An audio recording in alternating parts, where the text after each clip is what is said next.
Collective action کی بات کرتے ہیں اور اس میں ایران کا بڑا رول ہو سکتا ہے. اور میرے خیال میں یہ بے وقوفی ہوگی اگر سنی ورلڈ ابھی ایران کو پیچھے کر دے گی, کیونکہ ایران کی کیپیسٹی اسرائیل کو ہٹ کرنے کی ہے ڈیپ, اور اس نے کیا ڈیفینیٹلی. تو ہم ایسے فریم ورک کا تو طارق صاحب پارٹ بن سکتے ہیں جس کے اندر ٹرکی بھی شامل ہے, پاکستان بھی شامل ہے اور ایران بھی. لیکن میرے خیال میں آپ جس طرح بات کر رہے ہیں پاکستان ایک انڈیپینڈنٹ کیپیسٹی کے اندر جائے کسی کیپیسٹی نہیں سر, انڈیپینڈنٹ کیپیسٹی نہیں, یہ تمام ممالک ڈیفینیٹلی کلیکٹیو رسپانس میں تو پاکستان ضرور جا سکتا ہے, اس میں کوئی شک نہیں ہے. اور شاید کوئی ایسی انڈرسٹینڈنگ ہو کہ ہم جو ہے نیوکلیئر امبریلا کی بات بھی شاید کہیں ڈسکس ہو جائے, کیونکہ اس میں کوئی شک نہیں.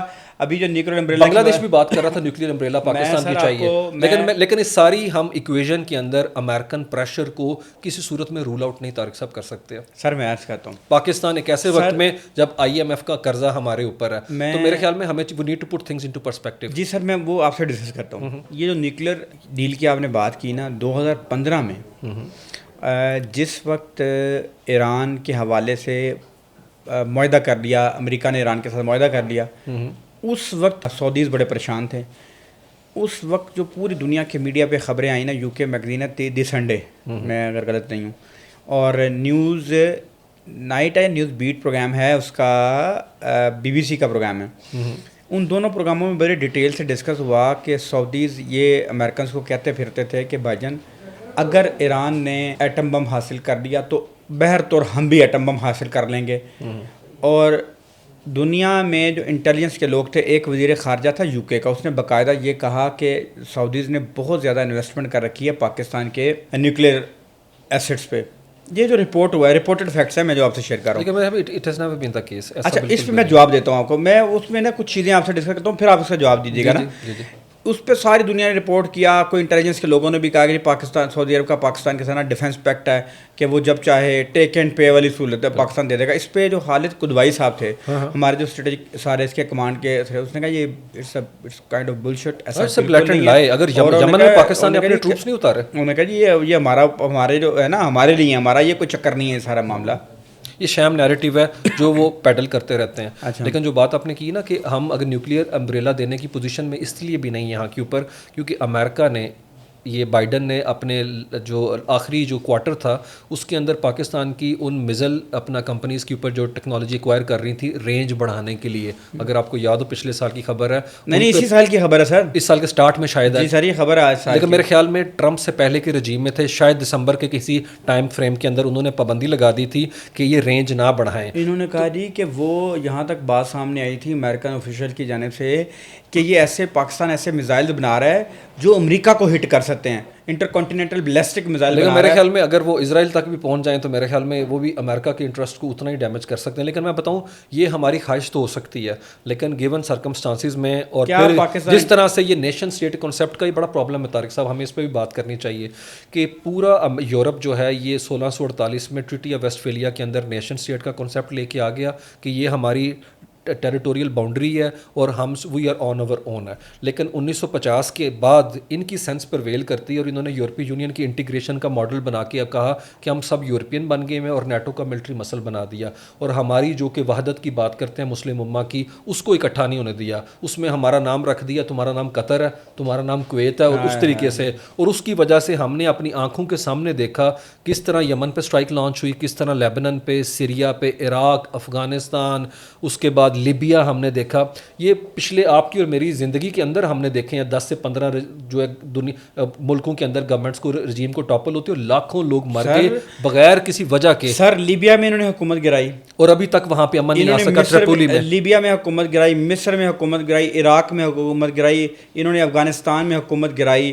اس کے علاوہ مڈل ایسٹ کے اگر شام میں سول وار دیکھیں, لاکھوں لوگ مارے گئے. باقاعدہ سارا یمن کے اندر سینٹرل گورنمنٹ کمزور ہے, بہت ادھر نہیں ہے. تیونس کے اندر تو گورنمنٹ گری ہے, نو ڈاؤٹ, وہ سارا تیونس گری. انہوں نے تو سر پورے مشرق وسطیٰ کو, انہوں نے اگر آپ دیکھیں 1945 میں ورلڈ وار 2 کے بعد, عثمان صاحب میں تو سر پکڑ کے بیٹھ جاتا ہوں جو مشرق وسطیٰ کی, تو انہوں نے ایسا کاٹا ہوا ہے جیسے کیک کاٹا ہوا ہے. بالکل, یعنی دنیا میں کسی ملک کی ایسی ٹیریٹری ہو ہی نہیں سکتی کہ ایک اسٹریٹ لائن ہو. بالکل مشرق وسطیٰ میں ناظرین جائیں, آپ اس کا نقشہ دیکھیں, آپ کو لگے گا جیسے پیس آف کیکس کاٹے ہوتے ہیں نا, ایسے لائنیں مار کے کاٹ لیتے ہیں, ایسا تو ہو ہی نہیں سکتا. آپ دیکھیں 1948 میں اسرائیل کا اپنا بننا ہی آپ دیکھیں کس حد تک ظلم کی انتہا ہے. 12 منٹ کے اندر بغیر کسی اپنا کویسچن کے لیتو لال کے جناب کیا کہتے ہیں وہاں کے اوپر سائن ہو رہے ہیں, امریکہ تسلیم کرا 12 منٹ کے اندر. سر 12 منٹ.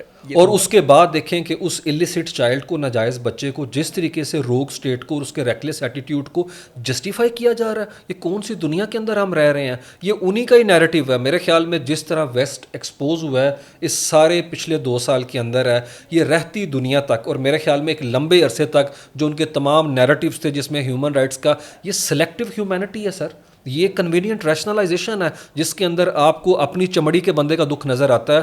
آپ کو وہ تو نظر آ گیا امریکہ میں پولیٹیکل وائلنس میں جو کرک مارا گیا, تو آپ کو غزہ کے حوالے سے چھوٹی بچیاں جس کو 250 بلٹس جس کے اندر انجیکٹ کی گئی ہیں وہ نظر نہیں آتے. کرک کے مارنے کی بھی مخالفت کرتے ہیں بالکل ڈیفینیٹلی. اور میرے خیال میں کسی بھی دنیا میں مہذب آدمی جو ہے کسی بھی دنیا میں کسی بھی معصوم شخص کے مارنے کی ہم مخالفت کرتے ہیں. ہم قتل عام کی مخالفت کرتے ہیں. بینگ اے مسلمان, بینگ اے ہیومن بینگ, ہم تو اس کی مخالفت ہی کریں گے. سر مجھے یہ بتائیے گا, اور نیتن یاہو اس کا الزام بھی مسلمانوں پہ لگا رہا ہے.